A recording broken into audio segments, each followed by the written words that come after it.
Hello and welcome to a lovely Tuesday on Crypto. Oh my God, not too much going on with the markets, but a lot with the news. So let's dive right in. Whoopang! Now, one thing I love about crypto is just how round and full of depth the space is. We've got the tech layer, we've got the decentralization layer, governance, coordination, all that crazy shit. We've got the finance layer, we have the regulation layer as everything is changing regarding mankind's relationship with money, value, whatever, the internet. Now, I gotta shout out my buddy Rodrigo Seira here, and he's over at Cooley, one of the big law firms that works with a ton of crypto projects. He comes out and posts, "It's hard to overstate the sea of change that has occurred at the SEC.gov. The staff were true partners during this NAL process, technical, thoughtful, and thorough. The true ideal of public servants. Uber bullish on US crypto when the regulators and the industry are rowing in sync." I mean, this is just the exact opposite of what we've had for so many years. So this is really cool to see. Now, what's he talking about? Let me go to Alexander Grieve, who is also part of this, who then quotes Mike Seelig. These are all lawyer names if you're into the space.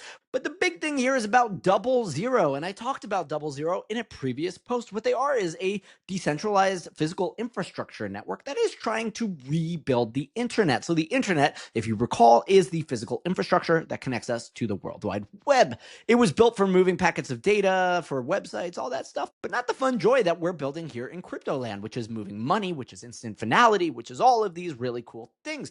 So Double Zero spinning out of the Solana ecosystem in tandem with Jump Crypto, I mean, major builders and capital providers in the Solana ecosystem. But what they have gotten recently for their network token, and this is basically large validators that are connecting users to the World Wide Web and providing it with the things that blockchain-based projects want to see. It is sort of a circle of connected mega servers inside of the greater World Wide Web infrastructure. And what they have achieved is that the SEC gave them a no action letter regarding their network utility token, basically saying, "We looked at the way you've built this thing. It is not a security. Please go ahead and release it, fundraise around it, and launch it, and do all of these things with the appreciation that it is a utility network token and not one of these crazy securities." And that's fine, because securities are a thing. It's equity. It's a way to protect investors and have legal protections for those investors when a third party, like a business or a group of people, are operating and coordinating their efforts in return for some sort of value, like a stock.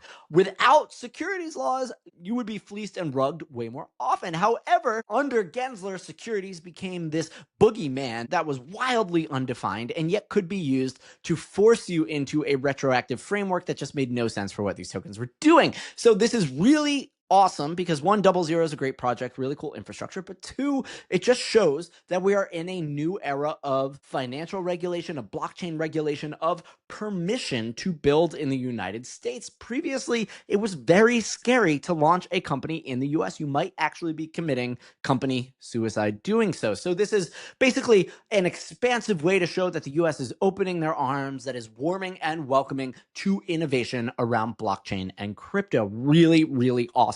And I'm glad to see it. Now, moving on to regulation, I talked yesterday about how Shane Copland of Polymarket and Tarek of Kalshi, the predictions markets teams, did participate in this roundtable with the SEC, with the Intercontinental Exchange, ICE, with the CME Group. I mean, really powerful players. And what came out was this just amazing photograph, which is Terrence Duffy of CME Group flicking off Shane Copland. Now, why? Because Shane very graciously brought up this point that, young builders are unlocking the future of what the financial markets look like. And his point was, hey, do we want to wait 5 years for like CME Group to catch up with how things are going? And during that time, do we want to accept that the innovation is going to happen offshore and not in the US? And he makes this statement by saying, look, we're young builders, we're moving really quickly, and we might have a disconnect with the older generation. And that's where he gets the little bird flipped his direction, and it was pretty lovely, and there was laughter.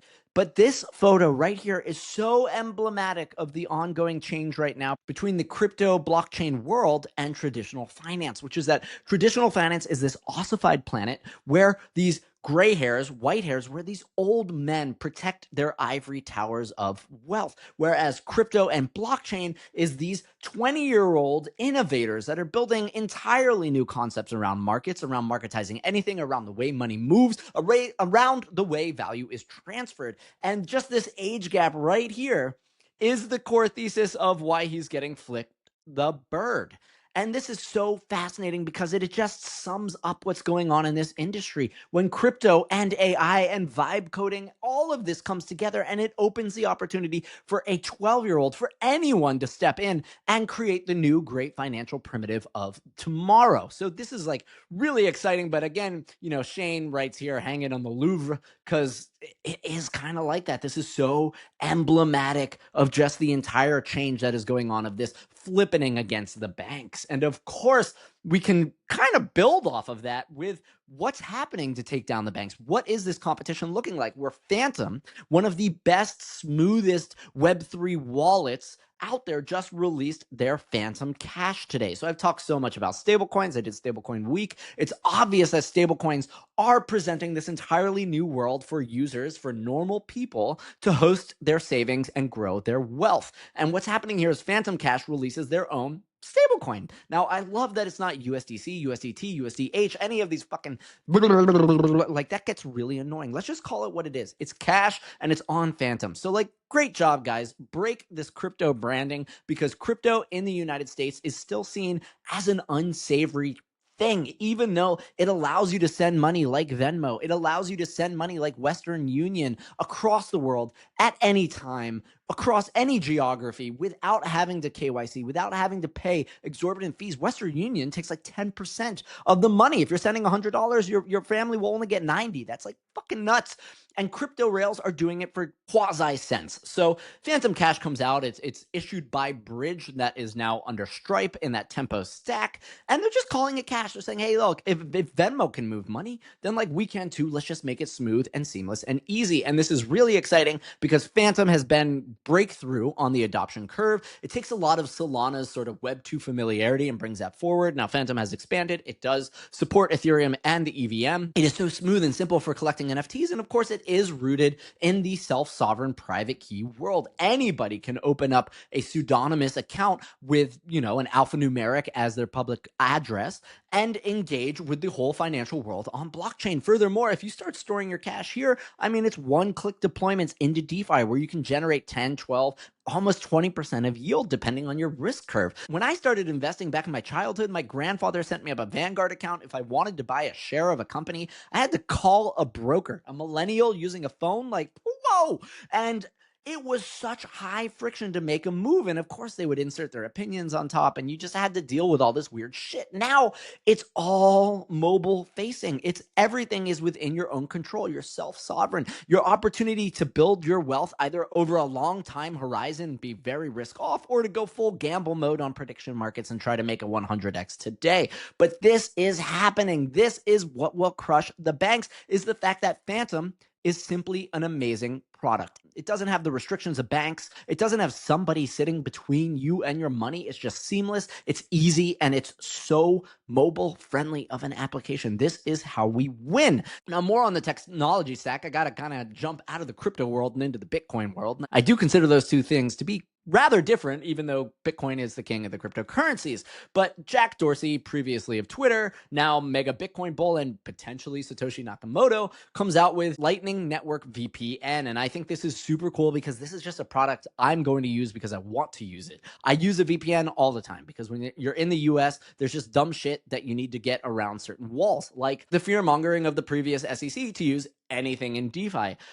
eSIMs. This is something I want desperately. My phone is getting blown up by scammers, by all sorts of crap. And I really would like a second line, not to mention everybody should have a second laptop that is purely for signing cryptographic transactions. You might prefer mobile, so get a second phone, maybe something less powerful than your primary phone, and only use it to sign transactions. So this eSIM for a second phone, well, that's a hell of a lot cheaper than getting like another AT&T plan. And look at these prices: 50 cents for a VPN a month, 99 cents to get your eSIM a month. These are discounts. And let's look at why. Why would we use these, right? Feature-wise, strict no logs policy. It's pretty clear that we're going to a surveillance surveillance state. Larry Ellison of Oracle just had a very prominent speech only yesterday about how he envisions a surveillance state, how they want to surveil everybody all the time and cause a response in our actions and the way society works, knowing that we're constantly being viewed. We don't like that. Crypto is the answer. So strict no logs policy, Bitcoin payments, absolutely no KYC. Fuck yes.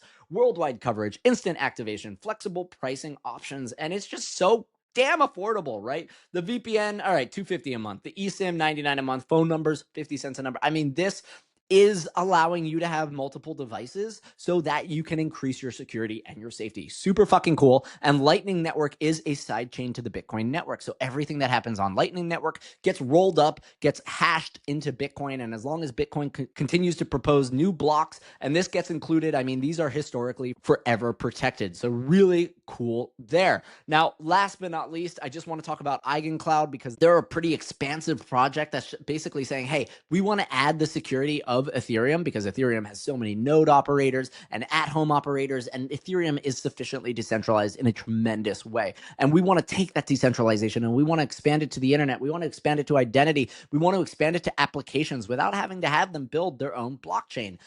What EigenLayer does is it lets you launch an app and ETH holders can stake their ETH to your app. Any yield you generate goes back to them. But if you happen to do something malicious, if you try to go against the purpose of the blockchain, the freedom of the users, they will slash you. So there is a risk element. Now, what they've come out and announced today is this really big push to add that blockchain freedom, that sovereignty, and that security and verifiability to AI and all of the things that are coming. Basically proposing that, hey, look, we're going to give AI access to our calendars, to our photographs, to our memories, to our actual finances. We can't let that be controlled by Mark Zuckerberg and Meta, by Sam Altman and OpenAI. So they've come out with this cloud with a slew of partners from Coinbase to Google to WorldCoin, which is OpenAI, basically saying, hey, look, here's the problem. Today's AI runs in black boxes. Models can be swapped. Prompts can be modified, responses can be tampered. When billions of dollars in real-world decisions depend on AI, blind trust isn't enough. And we cannot overstate this, right? If we give our whole beings over to AI, we can't let these private corporations control it because they will de facto control us. This is the march towards the Matrix that the movie tried to freak us out about, but we'll probably do voluntarily. Now, the solution: Eigen artificial intelligence, verifiable LLM inference. This is really important. We want to know that when we communicate and that when we ask questions with these LLMs, when we infer from them, we want that to be verifiable. We want that to be protected. We want it to be private, right? We don't necessarily need to know that Graham Friedman is looking up all of these things from like recipes to images to whatever. Eigen compute, the other side of the inferencing, verifiable off-chain execution, trusted encrypted enclaves today, crypto economic security plus ZK proofs tomorrow. Agents you can trust and verify. So this is huge. It is a massive step forward to say, hey, look, we are on the cusp of an AI revolution, but we cannot stand